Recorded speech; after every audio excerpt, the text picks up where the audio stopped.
बिस्मिल्लाहिर्रहमानिर्रहीम, अस्सलाम वालेकुम।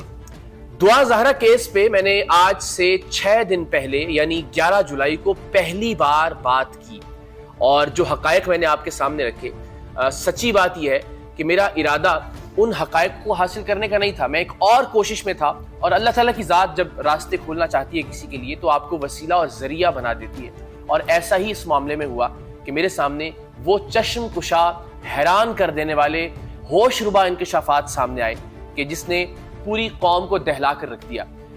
हमारी ख्वाहिश और कोशिश ये थी कि हम ईद के मौके पर दुआ ज़हरा और उसके वालिदैन को मिलवा सकें। दुआ ज़हरा के वालिदैन को हमने दरख्वास्त की कि आप प्लीज़ अपनी बच्ची से मिल लीजिए इस मौके पर। देखिए, शायद कोई ऐसा इबहाम, कोई ऐसी बदगुमानी दूर हो सके अगर हमारी वजह से, तो हम ऑफ कैमरा यानी कैमरे के बगैर ये कोशिश करते हैं कि आपको और आपकी बेटी को मिलवा दें। उनकी जानिब से रजामंदी के बाद हमने ज़हीर और उसके गैंग से, उस वक्त तक हम नहीं जानते थे कि एक गैंग है, और सच्ची बात है कि जो गैंग वाली खबरें सामने आ रही थी हम उन पर यकीन भी नहीं रखते थे। हमारा ख्याल था कि सीधा सा सिंपल सा एक लव मैरिज का केस है। हमने दुआ ज़हरा और ज़हीर के गैंग से रब्ता करने की कोशिश की। हमने उनसे कहा कि वालिदैन मिलना चाहते हैं, हम सिक्योरिटी की जिम्मेदारी लेते हैं, हम सेफ्टी की रिस्पॉन्सिबिलिटी लेते हैं, हम आपकी मर्ज़ी का मकाम आप चाहें तो हम उसके लिए भी तैयार हैं, और आप अगर ये जिम्मेदारी हमें दें तो हम अपनी मर्ज़ी का मकाम मुंतखब करेंगे। वहाँ पे पुलिस का इंतज़ाम करना पड़े, प्राइवेट सिक्योरिटी का इंतज़ाम करना पड़े, हम दुआ ज़हरा के वालिदैन को ना आपकी लोकेशन से आगाह करेंगे, ना मिलने के वक्त से आगाह करेंगे। बस हम उन्हें वहाँ अचानक ले आएंगे और मुलाकात के बाद अल्टीमेटली फिर आपको बहिफाजत आपकी वापसी के मकाम तक पहुँचाना भी हमारी जिम्मेदारी होगी। ये प्रोपेगेंडा किया गया है जी, चूँकि हम उनका इंटरव्यू करना चाहते थे और उन्होंने इंटरव्यू करने से इनकार कर दिया, तो शायद इसलिए हमने पहली वीडियो जो हकायक पर मबनी थी और इसमें हमने बताया कि दुआ ज़हरा को जिस्म फरोशी के अड्डे पर फ़रोख्त करने के लिए अगवा किया गया था। तो एक वीडियो में दुआ ज़हरा और ज़हीर ने ये कहा कि हम इंटरव्यू देने के लिए तो तैयार थे उनको, लेकिन हम माँ बाप से मिलने के लिए तैयार नहीं थे। तो इंटरव्यू लेना होता तो मैं तो बड़ी आसानी से इंटरव्यू कर सकता था, और वो एतराफ़ मौजूद है ज़हीर का और दुआ ज़हरा का। इकरारुल हसन को स्पेशली आप कह रहे हैं कि आपने मना नहीं किया था, और आप कह रहे हैं कि लेकिन आपको इस बात पे एतबार नहीं है कि वो आपकी मीडिएशन करवा सकते हैं, यही कहना है आप लोगों का? हाँ जी, बिल्कुल। इंटरव्यू की हद तक हमने बोला था कि इंटरव्यू की हद तक अगर वो चाहते हैं तो कर सकते हैं। सो अल्टीमेटली हम पर भी इंकशाफात होते रहे।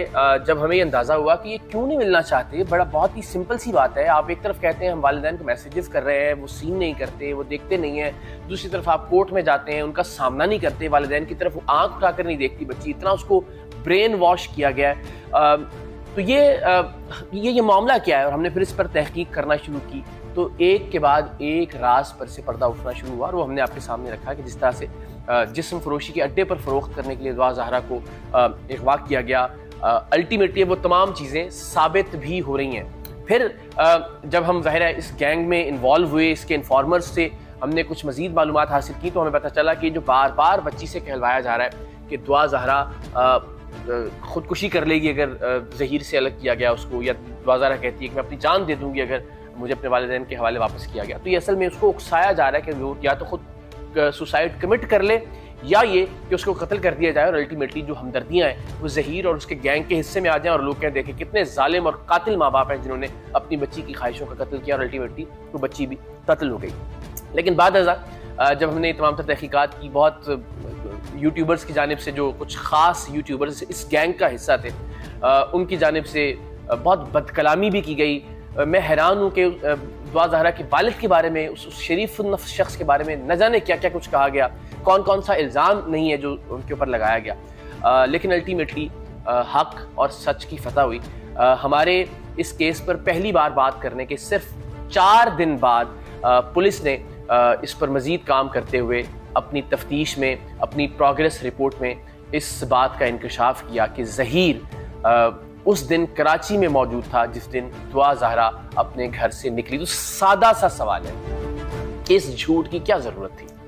यानी अगर ये एक मोहब्बत की शादी होती तो बहुत आसानी से कहा जा सकता था कि जी ज़हीर और उसका भाई कराची उस बच्ची को लेने के लिए गए थे और अल्टीमेटली लेकर आ गए। ये कौन सी नाम निहाद मर्दानगी है कि आप एक तरफ तो दुआ ज़हरा को कहते हैं कि जी मेरी मोहब्बत है, मैं इसको शेल्टर दे रहा हूँ, मैं दुनिया से बचा रहा हूँ, हम बहुत मुश्किल वक्त से गुजर रहे हैं, वगैरह वगैरह वगैरह। सारा ड्रामा उस बेचारी दुआ ज़हरा की आंखों पर पर्दा डालने के लिए किया जा रहा है। और दूसरी जानिब आप में इतनी हिम्मत और इतनी जुर्रत नहीं कि आप इस बात को तस्लीम कर सकें कि आप खुद इसको लेकर आए थे वहां से, कराची से। आप ये कहते हैं वो तो आ गई थी और घर के बाहर आके मुझे मैसेज किया